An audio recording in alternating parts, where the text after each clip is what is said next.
ce dont on parlait tout à l'heure. Si quelqu'un dit le Rwanda a pris Goma, par exemple. Si vous dites ça, après c'est communiqué, votre média est fermé. Ça, on ne demandera même plus, il n'y aura pas d'invitation. Tout celui qui dira Goma est tombé, il faut qu'on se rassure que sur son plateau, il y a le ministre de la Communication, sur son plateau, il y a un général, sur son plateau, il y a un militaire. Là, c'est bon. Mais si c'est de lui-même, de son propre chef, après ses enquêtes, ses investigations, comme on le dit souvent, je suis journaliste, je fais des investigations, si vous le faites, que ce soit la presse internationale ou la presse nationale, votre signal est fermé et coupé immédiatement. C'est sans relâche. Comme je vous ai dit tout à l'heure, des chaînes qui ont diffusé les discours de ces gens à Goma sont fermées. Dans le moment où je vous parle, les fréquences ont été retirées, le signal a été coupé. Et pendant 90 jours. Ou oui, définitivement? Non, pas définitivement, mais ça prendra beaucoup de temps. Ça va être 80 jours, mais on va renouveler encore jusqu'à la fin. Comme Al Jazeera ne passera plus. C'est fini pour Al Jazeera. C'est fini. Comme France 24 est sous notre avertissement, j'ai averti à France 24. J'ai dit, si vous continuez dans votre logique de vouloir désinformer, je couperai le signal. Et j'avais dit à RFI a changé sa manière de faire les choses. Vous-même, je vous avais appelé hier, on a parlé sur la question. Et j'ai appelé aussi Israël Moutombo, je lui ai dit la même chose. Je lui ai dit, il n'appartient pas à un journaliste de proclamer, de dire de manière tacite ou implicite que telle ville est tombée, ou qu'il y a eu carnage, ou qu'il y a eu boucherie humaine, comme j'ai entendu. On leur a dit. Et j'ai dit même à la presse internationale, je leur dis la même chose. Je n'hésiterai pas de demander le retrait de votre signal. Et je pense que ce n'est pas parce que nous voulons faire la censure. C'est ce que je voudrais que les gens comprennent. Il ne s'agit pas de la censure. Notre pays est menacé. Nous sommes attaqués par, finalement, une bonne partie, sinon la région tout entière.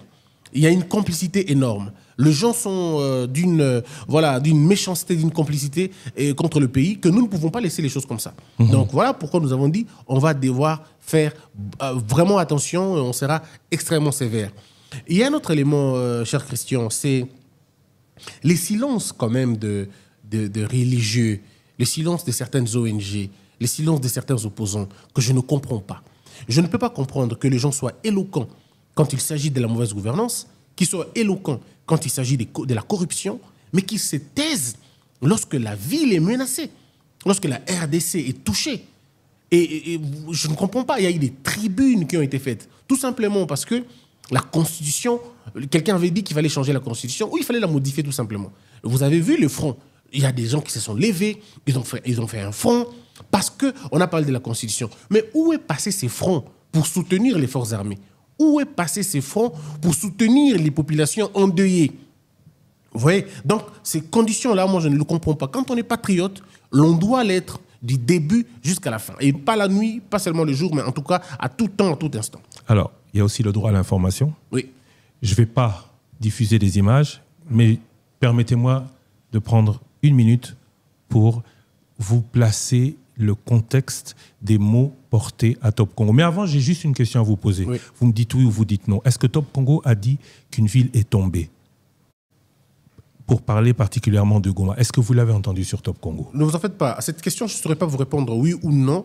Encore, comme je vous ai dit, nous analysons. Nous ne nous arrêtons pas à oui ou à non. Nous, on ne s'arrête pas. Vous pouvez ne pas dire Goma est tombé. Mais dans la manière dont vous expliquez les faits, les gens peuvent comprendre que Goma est tombé. En fait, le problème ici, c'est lequel? Le problème, il est plus grave lorsque nous parlons de la panique.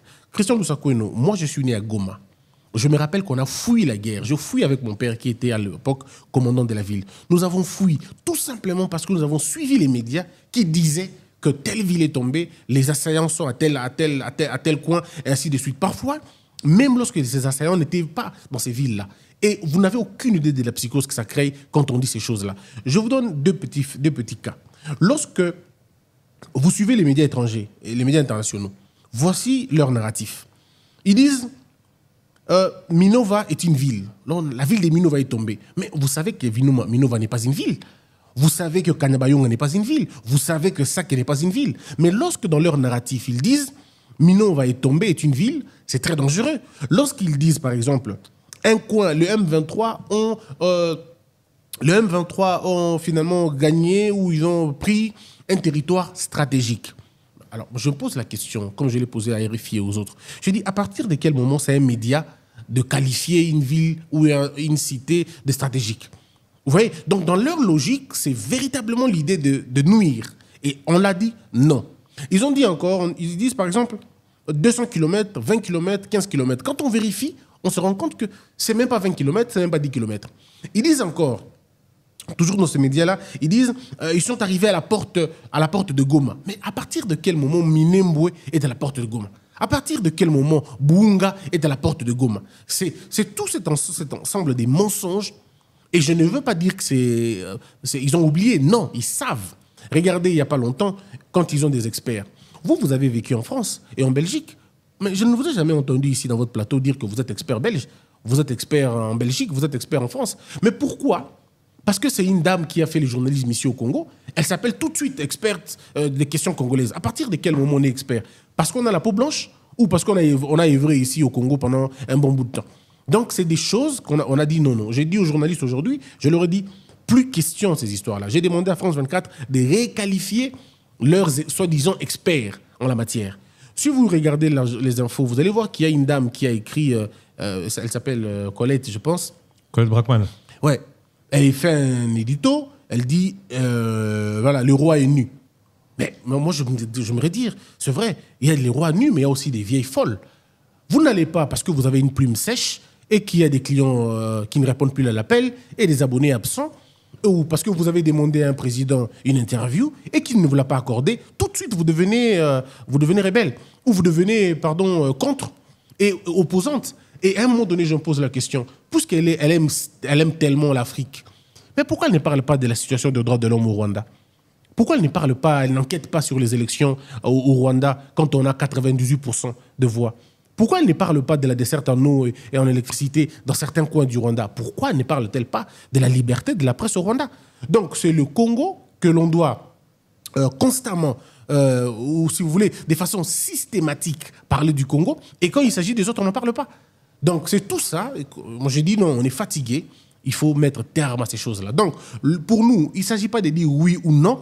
Il s'agit d'analyser le fait, de le mettre dans un contexte et pour dire ici on est dans la dérision, ici on est dans la dissuasion, ici on est dans tel ou tel autre fait. Alors, je reviens à ce que je voulais faire tout à l'heure. Top Congo a diffusé un message ou a pas annoncé une nouvelle, mais a relaté des faits. Nous ne nous sommes pas permis de diffuser ces images, mais je vais vous les montrer, puisque vous m'avez dit d'entrée, tout à l'heure, que vous ne les avez jamais vues. Ces images, nous les avons vues 15 minutes avant d'arriver sur antenne. Nous, depuis quelques jours, organisons des émissions spéciales pour parler de la situation à Goma et dans les Grands Lacs, avec notamment la diffusion intégrale du débat du Conseil de sécurité des Nations Unies. Si vous permettez, chère Christian, le problème, c'est aussi ça. Si vous regardez notre communiqué, nous l'avons dit, plus question de parler de la question de l'Est de la République sans les professionnels. Comme par exemple votre émission que j'ai suivie, où vous avez reçu plusieurs fois le ministre Moïndo Nzangi. Mais il n'a pas qualité. Il n'a pas qualité d'engager le pays sur la question. De diffuser des informations sur la guerre de l'Est sans se référer aux sources officielles. Oui. Il n'est pas officiel? Non, pas sur pas ça, en fait. Il est député élu, membre du gouvernement. Mais ça veut rien dire. Mais ça veut dire quoi, source officielle? Ça veut rien dire. Non, là, c'est pour autre chose. D'accord, mais quand on est, par exemple, pour lui, ce n'est pas à lui de nous dire comment ça se passe la ville de Goma. Non, pour cette question-là, il faut impérativement que ce soit un militaire ou que ce soit lui-même le ministre de la Communication. Sinon, le président de la Régulation. Mais en tout cas, pas. Ah, y compris vous? Oui. Vous allez peut-être devenir plus spécialiste qu'un militaire? Non, pas spécialiste. Moi, je regarde le contenu. Okay. Je regarde le contenu. Je regarde ce qui doit être dit et ce qui ne doit pas être dit. Donc, en tout cas, sinon... Donc, dans un débat, j'imagine que pour parler des choses de l'Est, on est avec nous le président du CESAC. C'est vous, dans ce débat, et non plus le journaliste, qui va garantir le non-dérapage du débat. Non. Si je suis dans votre débat, parce que d'ailleurs, ça va être rare que je sois là. Si je suis dans votre débat... vous voyez déjà qu'il y aura un autre problème. Si vous êtes rare, comme beaucoup d'officiels sont rares, ce qui risque d'arriver in fine, c'est qu'on pourra plus parler de rien parce qu'il n'y aura plus personne pour intervenir. Ça peut être moi, ça peut être quelqu'un d'autre. Mais en tout cas, principalement, c'est la communication, le ministère de la Communication ou les experts militaires. Et il y en a plein, les experts militaires au Congo. Vous les avez listés, vous allez nous donner, parce que les experts militaires, nous, on n'en connaît pas des masses. Non, c'est à vous de chercher. Des militaires. Vous êtes journaliste, vous pouvez chercher. Oui, des militaires, par exemple. Okay, eux, ils certifient l'information. Donc, ce n'est pas un ministre de l'Agriculture ou un ministre de l'Énergie de nous parler de ce qui se passe à l'Est. Bien compris. Alors, je vais lire maintenant tout de suite les différentes recommandations. Mais pendant ce temps-là,